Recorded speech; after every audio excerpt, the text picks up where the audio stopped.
Colorado Buffs football, man. Man, that was a long game. It was a long week one. I'm gonna tell y'all what I saw. First quarter, we start off with 3 straight turnovers. We forced 3 straight turnovers.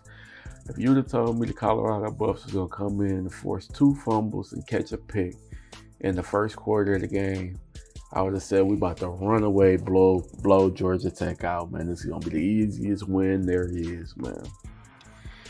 I noticed very, very quickly, the first drive, it was solid, man. The O-line was solid. It shocked me, man. I wasn't sure about that O-line, man.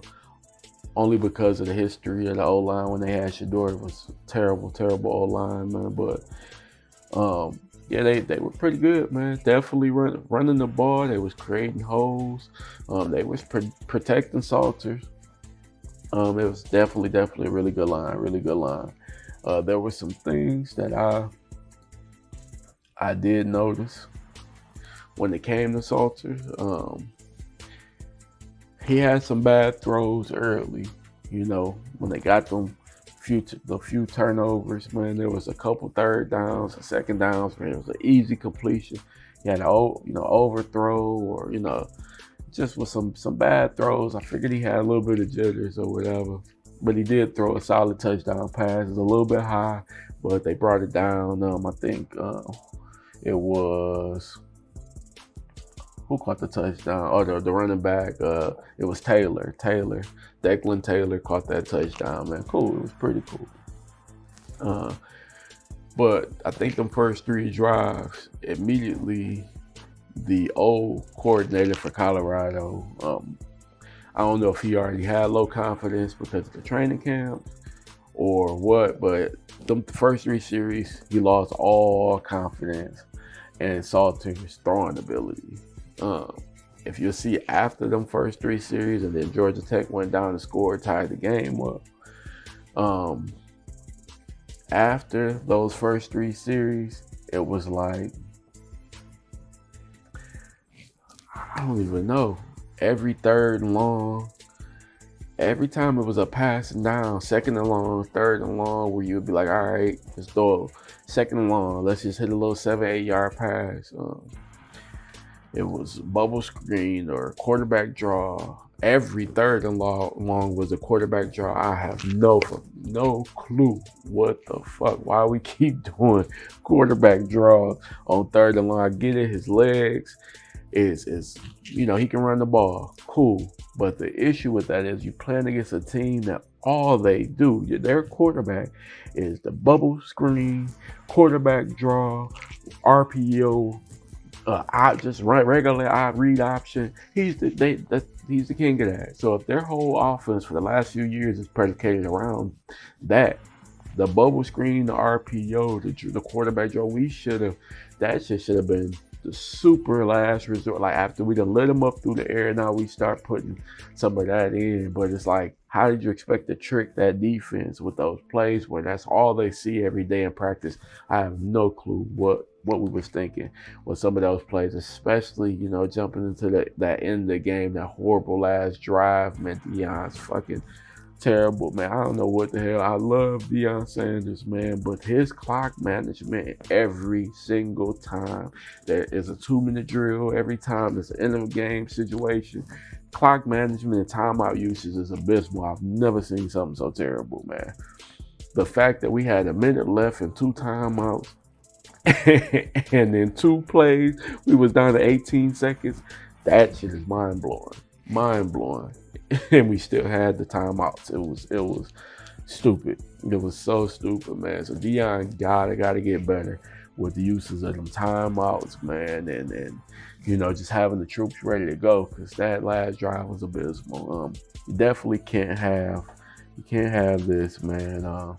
Georgia Tech, the QB. Just look at this. King had 156 rushing yards and 3 touchdowns. And he was hobbled, man. That last touchdown, He was limping up and down, man, and he still managed to, we still managed to be so undisciplined that he ran down and scored 50, 60 yards to however long that run was. It was absolutely crazy. Crazy. I didn't think Georgia Tech was a really good team. I just think Colorado's defense was super undisciplined.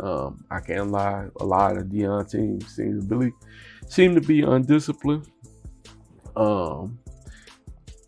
On the field, off the field, they're super disciplined or whatever. It's not a shot at Deion, but for whatever reason, I think he preaches aggression and, hard hitting and, making a play on the ball. But with that, high risk comes high reward. But again, we just wasn't ready for all the options and bubble screens. And that running back over there, what was the running back name for Georgia Tech?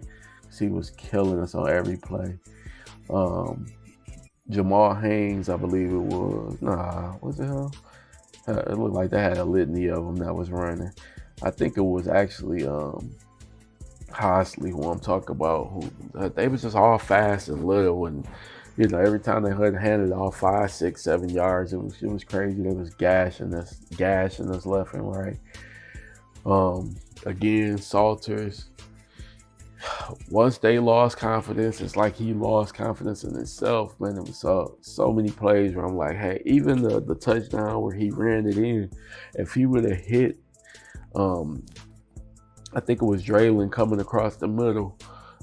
He had a quick little, they was in the zone defense. If it had hit him right in the middle, Draylon would have definitely been able to, jump to the side, get in that end zone, man. But I felt like he was scared to let that ball go because, some of the bad throws he had earlier in the game and the fact that they wasn't even giving him 10, 15, 20-yard pass attempts when we needed third and long completion. So he went ahead and ran it in, which is cool, but it hurt us in the end because he started thinking he was going to run every first down, and it just wasn't happening like that.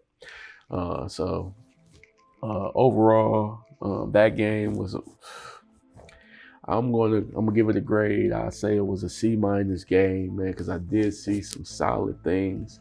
Running game was encouraging. Even the defense, for as undisciplined as they is, that D-line is serious. Them corners is serious, man. They definitely was locking stuff down, man. They didn't give up much pass yards. There was some that they gave up that hurt, but they was playing solid defense, man. So overall, C- game.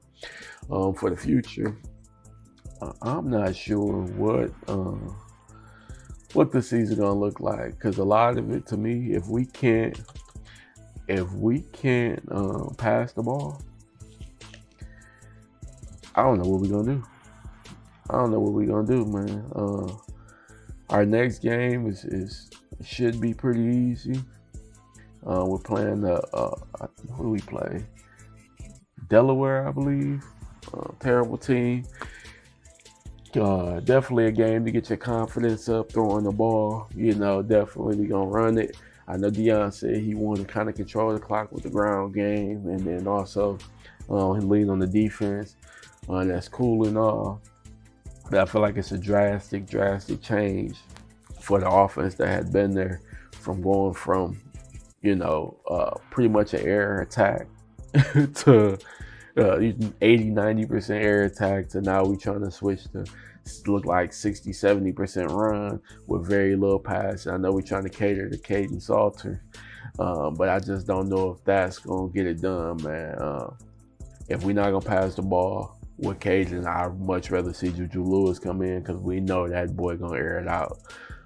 So again, C- game, but next game, we're gonna it should be a solid, easy win versus Delaware. They should wipe them down. Houston, that's gonna be an interesting game. They're decent, but again, that should be another solid game. The one I'm very much so interested in is that September 27th game versus BYU. That's gonna show me where we gonna be at in the Big 12, man. The conference game, it's gonna show a lot about our chances to win the Big 12. I do think we're gonna win the Big 12. I'm confident.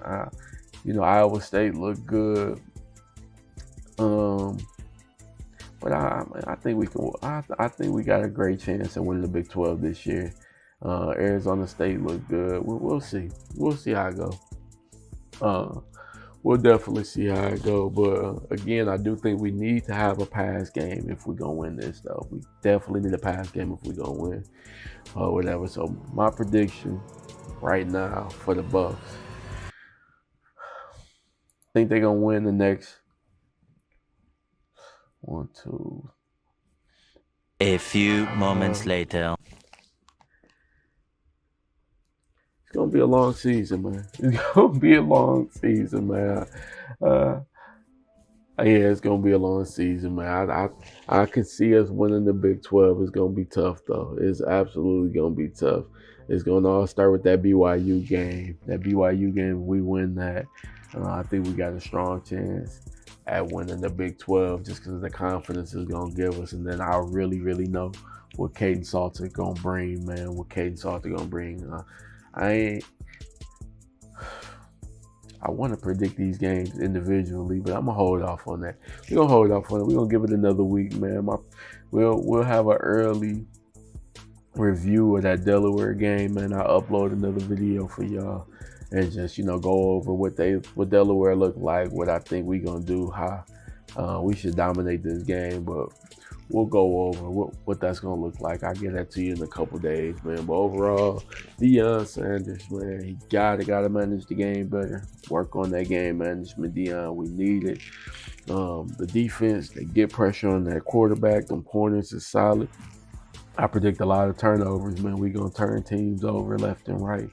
Our running game should be solid this year because we got a running quarterback and we got some solid running backs. I definitely like Welsh. At one point, he was averaging 9 yards a carry in that game. I think he ended with like 6 yards a carry. But overall, I think we're going to have a really good running game. The receiving game, the passing game right now is so... Your guess is as good as mine, man. If we're going to be a 200-yard or less passing game, then we absolutely have to be averaging 250 on the ground, 200, 250 on the ground. If we're going to be under 200 passing, got to have 250 yards on the ground a game. That ain't even the football that I like to watch, but it ain't about me, it's about winning. But I'd much rather see that ball going through the air, man. So Colorado, that's really my wrap up on them, man. Gave y'all some, my game analysis. Light predictions. I ain't really go fully in on what I think the record gonna be at the end of the season. I gotta see a few more games, man. I had an idea before, but that first showing the Salters, man, and the fact that they wasn't really letting that boy throw, I don't know what to think about that no more. So we'll do some predictions on the actual record, and I'd say about week 3, week 4, I'll be able to get a better idea on what that record gonna be, man.